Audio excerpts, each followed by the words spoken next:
Timothy Linwood laughed. Had he known it would be the last time he would laugh, he would have savoured the moment more, revelled in the joy bursting in his chest like so many champagne bubbles. Instead, he merely cringed when his voice cracked between childish giggle and manly guffaw. Such was life for a 14-year-old. Again! Again! Again! His 4-year-old sister Marianne jumped up and down, bouncing her dark curls, pudgy hands clapping. Smiling indulgently, Timothy placed the metal boat into a long basin of water set on the stone landing. He twisted the metal flywheel that was the ship's steering wheel, sending the boat churning through the water. Marianne's high-pitched laughter rang down the curved stairs and across the garden, but most disconcertingly, through the open French doors at Timothy's back. "Hush, Marianne, you will wake Mamma." He tried for stern, but a wide grin belied his words. He darted a glance through the doors into the drawing-room.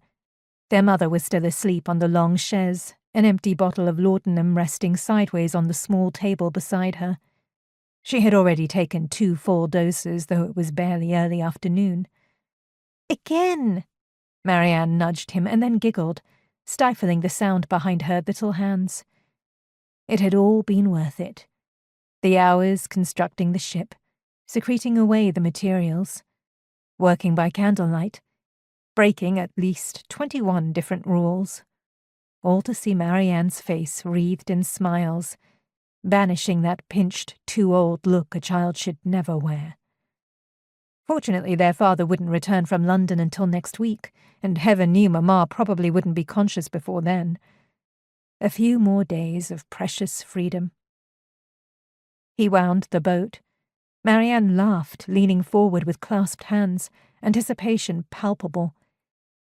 He released the mechanism and the toy sprang to life.